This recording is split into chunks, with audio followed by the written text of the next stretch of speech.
સુરતમાં 2.54 લાખ ખેડૂતોને હવે દિવસે વીજ પુરવઠો મળતા આનંદની લાગણી અનુભવી રહ્યા છે। રાજ્ય સરકારની મહત્વાકાંક્ષી કિસાન સૂર્યોદય યોજના હેઠળ દક્ષિણ ગુજરાત વીજ કંપનીના તમામ 807 ખેતીવાડી ફીડરોને તારીખ 4 ફેબ્રુઆરી 2024 થી યોજનામાં આવરી લેવામાં આવ્યા છે। દક્ષિણ ગુજરાત વીજ કંપની હેઠળના 7 જિલ્લાઓમાં ચાલતી કિસાન સૂર્યોદય યોજના હેઠળ 4 ફેબ્રુઆરી 2024 થી કંપનીના તમામ 807 ખેતીવાડી ફીડરોને આવરી લેવામાં આવ્યા છે। આ યોજનાનો મુખ્ય ઉદ્દેશ્ય ખેડૂતોને દિવસે વીજ પુરવઠો આપવાનો છે।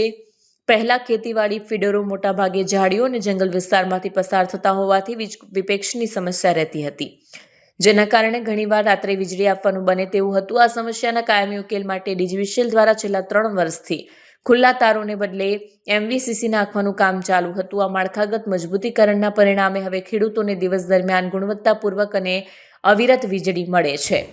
ખેડૂત આગેવાન JS ડિલારે આ યોજનાના ફાયદા સમજાવતા જણાવ્યું કે રાત્રે સિંચાઈ કરવા ખેતરે જવાની હાલાકી દૂર થઈ છે। રાત્રે ખેતરમાં જંગલી જનાવરો કે સાપ વીંછીના ડરથી મુક્તિ મળી છે। રાજ્ય સરકાર ખેડૂતોની સમૃદ્ધિ અને સુખાકારી માટે આવા ક્રાંતિકારી નિર્ણયો લઈ રહી છે, જેમાં કિસાન સૂર્યોદય યોજના એક મહત્વપૂર્ણ ઉદાહરણ છે।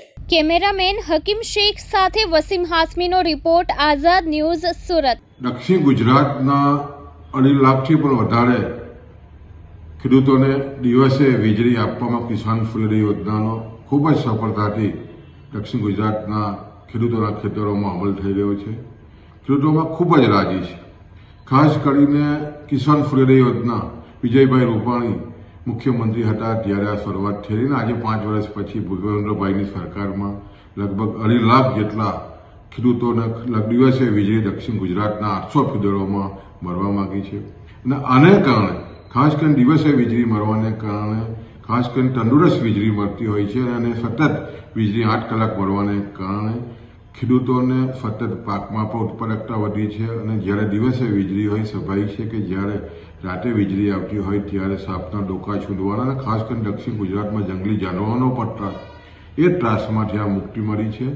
ખૂબ ખૂબ ખેડૂતો ધન્યવાદ કરે છે અને લગભગ 2.5 લાખ ખેડૂતોને જ્યારે દિવસે વીજળી મળતી હોય ત્યારે સ્વાભાવિક છે કે વીજળી એ પાણી માટેનો મુખ્ય સ્ત્રોત છે અને જ્યારે 2.5 લાખ ખેડૂતોના ખેતરોમાં જ્યારે દિવસે વીજળી આવતી હોય, સ્વાભાવિક છે ખૂબ જ રાજી દક્ષિણ ગુજરાતનો ખેડૂત થયો છે।